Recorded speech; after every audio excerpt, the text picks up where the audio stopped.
the largest wildfire in Colorado history. More than 1,000 firefighters working to make sure flames from the Cameron Peak fire stay far away from homes. Every single person in town was on red alert. Everyone was ready for the phone call. Getting those votes in.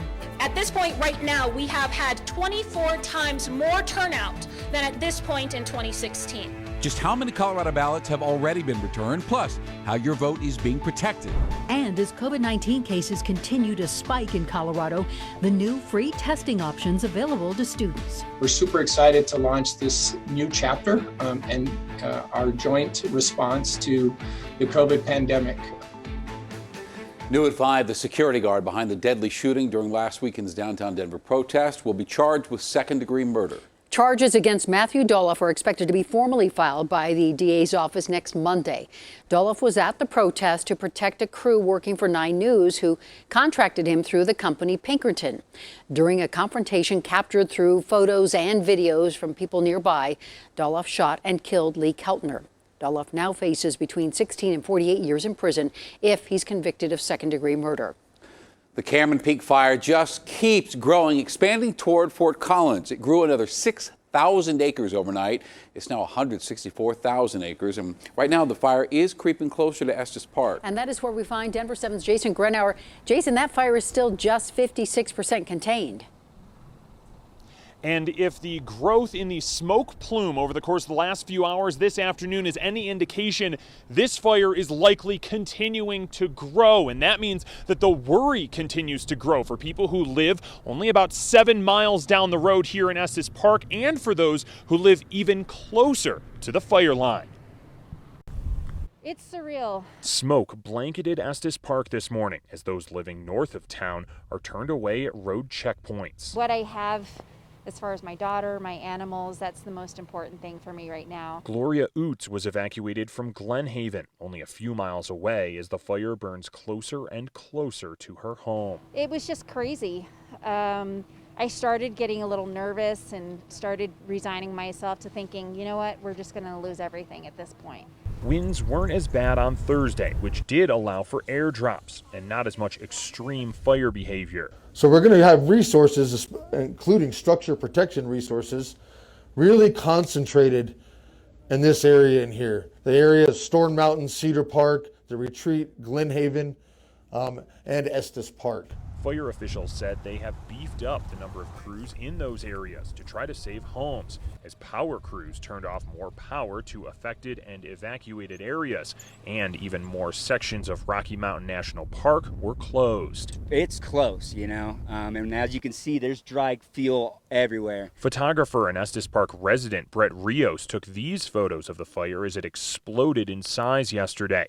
He and all of Estes Park are hoping for better today. We're hoping that with today the wind staying down that they're able to get attacked on it and start getting some defensible lining in. But we're concerned about tomorrow, the winds that are going to be brought up tomorrow and it pushing the fire again.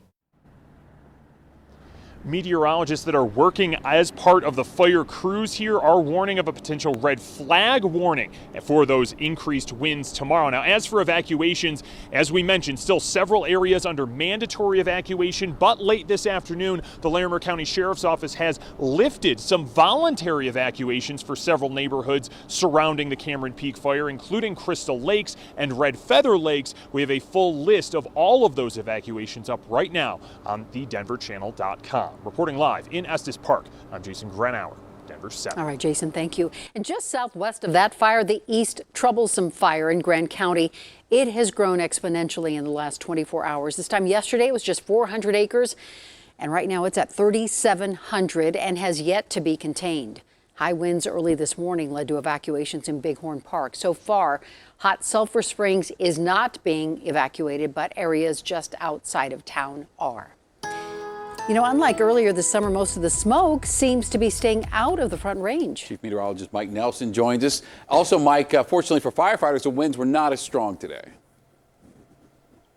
not as strong, but still pretty gusty in the mountains. I mean, yesterday we had 80 to 100 mile an hour winds. Today it was more in the 30 to 40 mile per hour range. Still see some of the smoke here on the edge of the camera from our view in alt, but it's much, much better than it was 24 hours ago. But still, look at the smoke forecast. Some of the worst in the country, moving from the fires in Colorado all the way out into Kansas. Now, we can still see a plume of some of that smoke right there on the radar. It's not nearly as bad as it was 24 hours ago, but this is the concern moving forward. Tonight we have a freeze warning on the eastern plains. The cooler weather has been a help, but tomorrow conditions start to warm back up. Fire weather warnings in effect for Friday afternoon for all of the Front Range mountains and foothills all the way down to the New Mexico border. Temperatures won't be quite as warm as we've had in recent days, no 80s, but 70s and gusty dry winds, and there's very little moisture in the forecast. I'll have the 7-day for you in just a few minutes. Thank you, Mike. New tonight, as coronavirus cases continue to rise in Colorado, more restrictions are coming to Denver. Exactly what they are, we don't know just yet. Denver's Department of Public Health will say they are working on new restrictions due to the spike in cases and hospitalizations, and they expect the specifics to come out sometime between tomorrow and early next week. Also today, another grim milestone for Colorado. We hit the highest increase in new COVID-19 cases with just over 1,100, and that is the biggest jump that we have seen since this pandemic began. Unfortunately, bed counts just keep rising as well. 420 people are currently being hospitalized for COVID-19. The state can hold thousands more, but with these numbers, new restrictions could be coming for other counties as well, not just Denver. And Denver Health is partnering with Denver Public Schools to give free COVID-19 tests and health referrals for any student experiencing symptoms. DPS says this partnership will give students easier access to health professionals if they feel sick, so ultimately, schools can better defend against outbreaks. Parents can access those tests and the referrals through their individual schools. It has been 5 days since ballots went out to registered voters in Colorado, and since then, more than 300,000 of those ballots have been turned in. To put that into perspective here, in 2016, it took more than a week to reach this point. So it's clear Colorado is seeing record turnout. You may be wondering, how safe is your ballot? What if you decide to vote in person? Denver7's Lance Hernandez is finding out all those questions for you. Election judges setting up a vote center at Smoky Hill Library. We want to ensure voter integrity. The judges, Republican, Democrat, and unaffiliated. So we want to make sure that nothing's been tampered with either during setup, during transportation, or during their election cycle itself. Governor Jared Polis calls voting a sacred right. Thomas Paine eloquently put it, voting is the right upon which all other rights are dependent. There is huge interest in this election. More than 300,795 Coloradans have cast ballots so far. At this point right now, we have had 24 times more turnout than at this point in 2016. The state and counties taking steps to make sure voters are safe from the pandemic. All of our election judges have their temperatures taken every day. They do a survey about different symptoms. Everybody wears masks. And from those who might try to intimidate them. In Colorado, we have no statewide rule regulating whether you can bring in a gun to a polling center or near a drop box. So you might see some people carrying a gun at some polling sites, but not others. The law prohibits open and concealed carry on public school grounds. When we have a vote center in a school, even if you have a concealed carry permit, under state law, that is not allowed on a public school ground. But know this, intimidating voters is against the law. If you are intimidated at a polling site, or if you witness voter intimidation, contact the Secretary of State's office or your local law enforcement. Any type of voter intimidation is illegal. Lance Hernandez, Denver7. And if you need help filling out your ballot, visit our Denver7 election guide. You can find it right now, in fact, on thedenverchannel.com.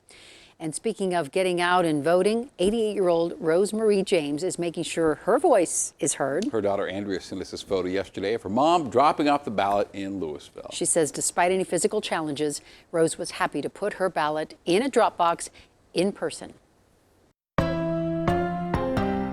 Keeping up with the times. One Colorado city is working on its revitalization plan, but it needs a little boost from voters. Plus, helping stop the spread. Drug makers are starting to test COVID-19 vaccines on teenagers. And keeping up with the candidates.